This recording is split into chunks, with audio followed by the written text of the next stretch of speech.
Então hoje nós vamos resolver 4 exercícios que eu passei na última aula e que os estudantes tiveram dúvidas. O primeiro deles é o 8 da apostila.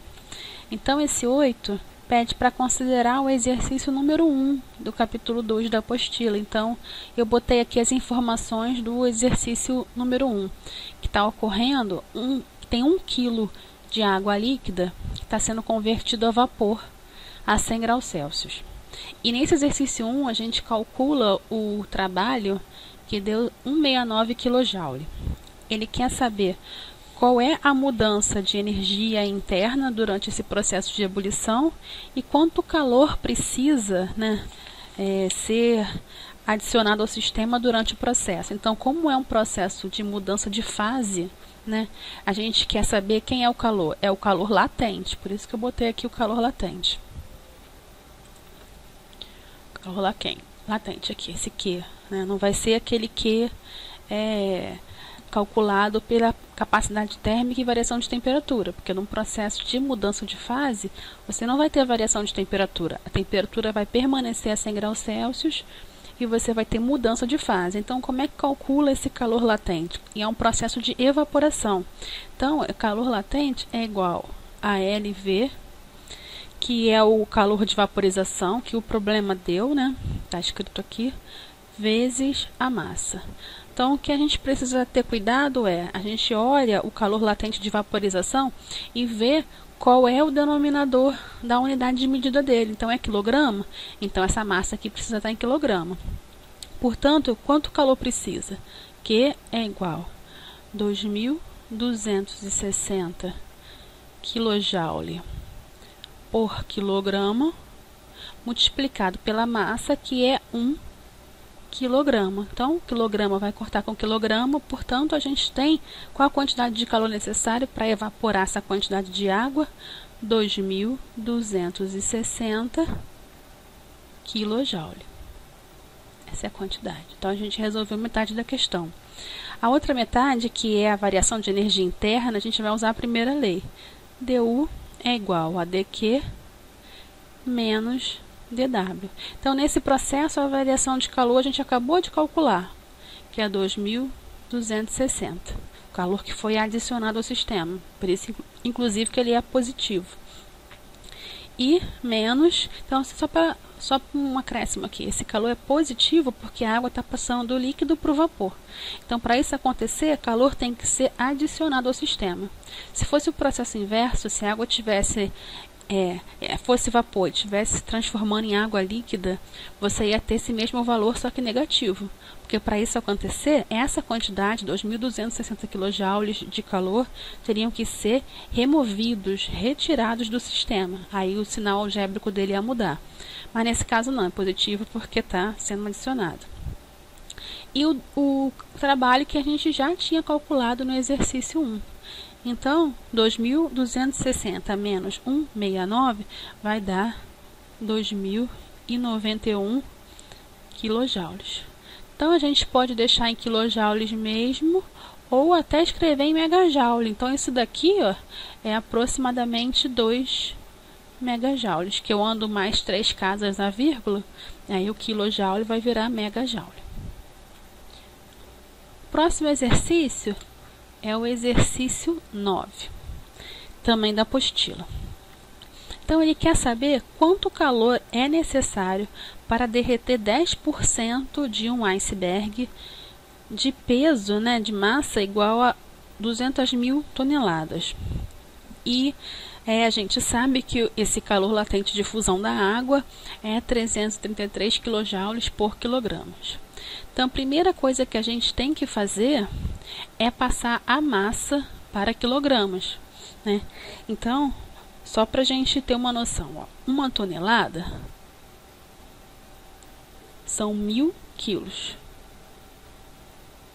Portanto, 200.000 toneladas são X. Fazendo uma regra de 3 simples, a gente percebe que essa massa total, do tamanho do iceberg total, é 2 vezes 10 a 8 quilos.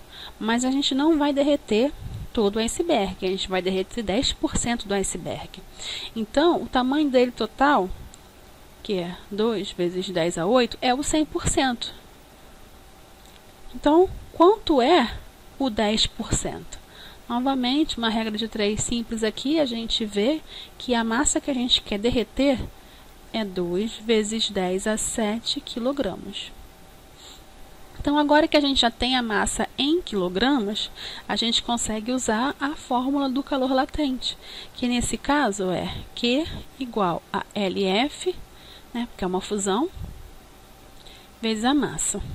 Então, Q é igual a 333 kJ por quilograma, vezes 2 vezes 10 a 7 quilogramas. Quilograma corta com quilograma, a quantidade de calor para derreter 10% desse iceberg é 6,66 vezes 10 elevado a 9 kJ. Então, isso aqui é muita energia. Portanto, é inviável você derreter um iceberg para obter água líquida, água doce líquida, porque a quantidade de energia que você tem que ter, você tem que adicionar ao sistema, é muito grande. Próximo exercício é o 2.9. O 2.9 ele está no livro. Então, esse exercício 2.9 ele quer saber a temperatura, então já é o TF, né, que ele quer saber, alcançada por N igual a 0,5 mol de hélio, que inicialmente está na temperatura de 235 Kelvin, na pressão inicial de 1 atmosfera. Então, ocorre um processo adiabático, né? Ele é comprimido adiabaticamente até a pressão final de 7 atmosferas.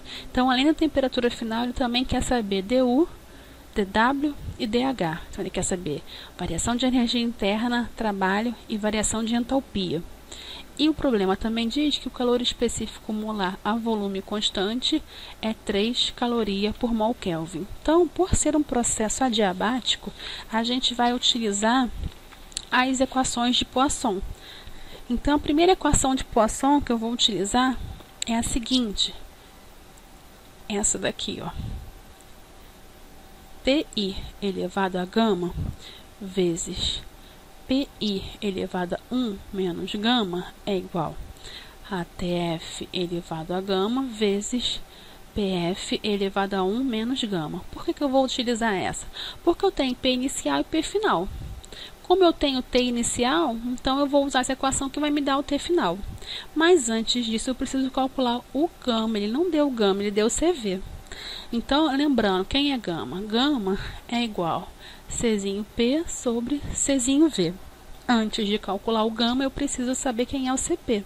E aí a gente usa isso aqui, ó. CP é igual a CV mais R. Só que todo mundo tem que ser na mesma unidade de medida.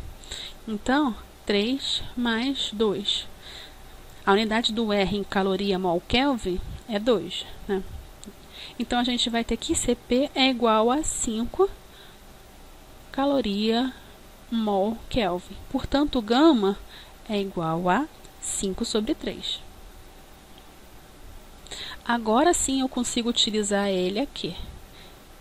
Então, vamos isolar o TF.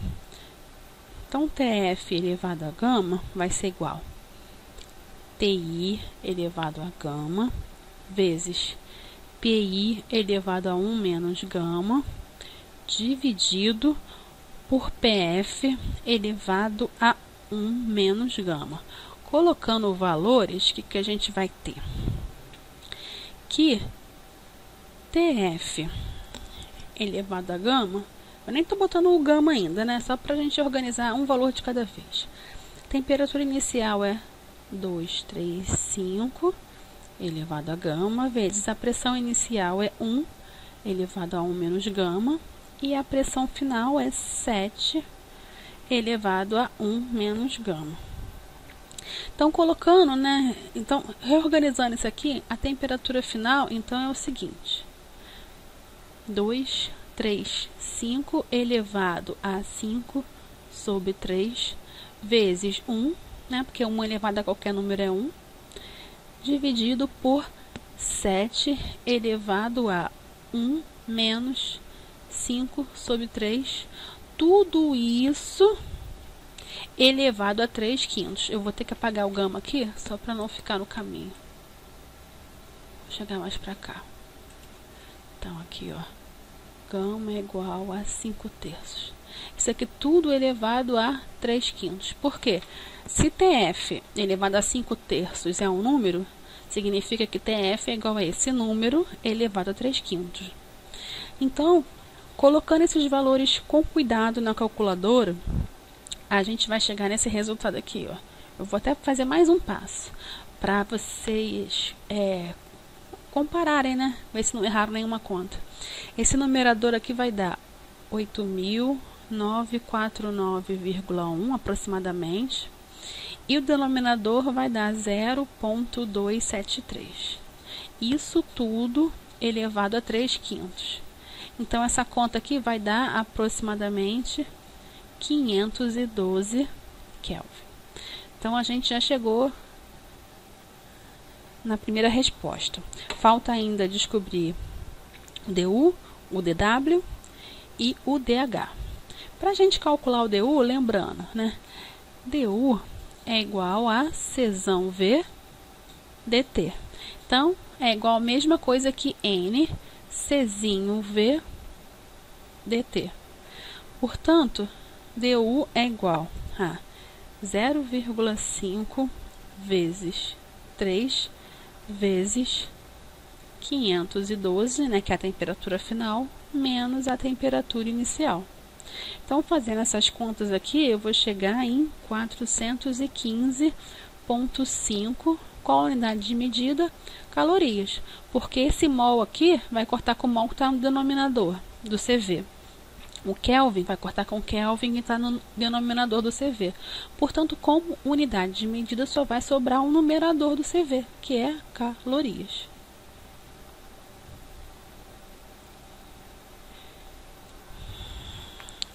O DW é só a gente lembrar da primeira lei. Se DU é igual a dQ menos DW e é um processo adiabático, então dQ é zero. Todo processo adiabático não há troca de calor. Portanto, a gente vai ter que dW é igual a menos DU. Portanto, dW é igual a menos 415,5 calorias. E o DH é igual a Czão P dt, que é a mesma coisa que N Czinho P dt. Portanto, DH é igual a 0,5 vezes 5 vezes 512 menos 235. Isso aqui tudo vai ser igual a 692,5 calorias. E acabou esse problema também. Próximo problema é o 2.15b da apostila. Vou subir aqui. Aqui, pronto, chegou o problema. Então, esse problema, ele fala o seguinte: tem uma amostra de 1,5 mol de um gás que tem um Czinho V, igual a 20,8 Joule por mol Kelvin, que inicialmente está na pressão de 230 kPa e uma temperatura de 315 Kelvin, sofre um processo adiabático, uma expansão adiabática, até a sua pressão final se tornar 170 kPa. Então, ele quer saber o volume final e a temperatura final. Portanto, a gente vai usar as equações de Poisson, já que o processo é adiabático. A primeira delas que eu vou usar é essa daqui, ó. PI vezes VI elevado a gama é igual a PF vezes VF elevado a gama. Eu quero saber quem é o VF, então eu vou isolar o VF. E eu tenho PI e tenho PF. Então, antes disso, na verdade, eu vou descobrir quem é o VI.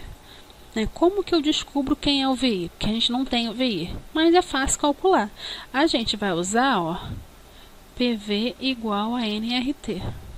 Portanto, o V inicial é igual a nRT inicial sobre P inicial. Portanto, o volume inicial, eu vou calcular em metros cúbicos. Já resolvi em metros cúbicos, mas vocês podem fazer com outras unidades de medida, que não vai fazer diferença. É o seguinte, ó, 1,5 vezes 8,314, que é aquele R em joule, vezes 315 sobre... Aí eu vou botar aqui a pressão em Pascal. Como eu estou usando o R em joules, então eu tenho que usar a pressão em Pascal e o meu resultado vai ser um volume em metros cúbicos, porque está tudo dentro do sistema internacional. Então, 230 kPa é a mesma coisa que 230 vezes 10 a 3 Pascal. Portanto, a minha resposta aqui vai dar um volume em metros cúbicos. Fazendo essa conta, eu vou ter que o volume é 0,017 metros cúbicos. Então, agora eu posso usar a equação de Poisson aqui. Eu vou isolar o VF. VF é igual a PI vezes VI elevado a gama sobre PF, tudo isso elevado a 1 sobre gama. Colocando valores, VF é igual a pressão inicial. Nesse caso, eu posso deixar em quilopascal, desde que eu deixe a mesma unidade de medida no numerador e no denominador. Aí elas vão cortar, não tem problema. Então, ó, vou deixar 230 vezes o volume inicial elevado a 1,4, que foi o valor que ele deu, né, de... Ah, não, ainda não mostrei como é que é o gama. Relembrando aqui, ó, gama é igual CP sobre CV. O problema não deu o gama. Então, a gente tem que calcular o CP para depois calcular o gama. CP é igual R mais CV. Como o CV está em joule, a gente tem que usar o R em joule também. Então, a gente vai fazer a seguinte conta. CP é igual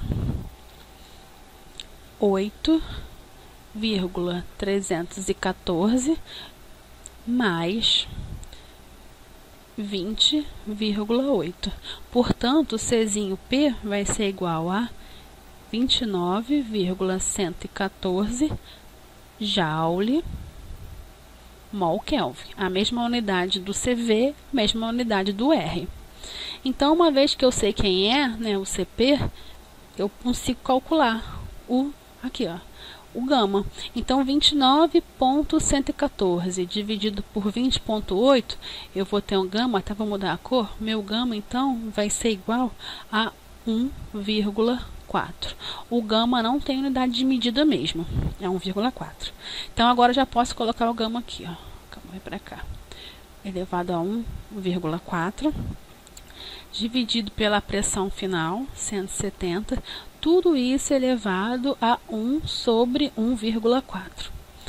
Então, fazendo essas contas com calma, eu chego ao volume final igual a 0,021. Qual unidade? A mesma unidade do volume inicial, metro cúbico. Mas lembrando que essa conta pode ser feita com outras unidades de medida do volume, desde que a gente tenha cuidado de usar os R's correspondentes. Por exemplo, se fosse para achar o volume em litro, tinha que usar lá na utilização do PV igual a NRT, aqui em cima, tem que usar o R de atmosfera litro. E aí vai ter que usar a pressão em atmosfera, então sempre vai ter que fazer alguma conversão. Então, tentem avaliar qual é a conversão que vocês se sentem mais à vontade para fazer. Eu preferi manter a pressão em Pascal, usar o R do sistema internacional em joule para ter o volume em metro cúbico. Mas isso vai de cada um. E a outra coisa que, além de volume final, esse problema também pede a temperatura final. Então, como eu tenho tudo nesse problema, eu tenho, ó, o volume final, né, que está aqui. E subindo aqui, ó, eu tenho a pressão final, eu tenho N. Então, eu vou usar a PV igual a NRT para calcular a minha temperatura final. Então, ó, PV igual a NRT. Portanto, a minha temperatura final é igual à pressão final vezes o volume final sobre NR. Então, aqui eu tenho que usar, né, a pressão em Pascal, o volume em metro cúbico e o R eu vou usar em Joule mol Kelvin. Tudo no sistema internacional, senão eu vou achar um erro aqui. Se eu usasse o volume em litros, eu poderia. Volume em litros, pressão em atmosfera e o R em atmosfera litro. Cuidado para não confundir as unidades. Então, botando aqui, ó, 170 quilopascal, então é vezes 10 a 3, vezes 0,021 metros cúbicos, sobre o N, que é 1,5, multiplicado pelo R, 8,314. Então, fazendo essa conta, a gente vai chegar na temperatura final de 286,3 Kelvin.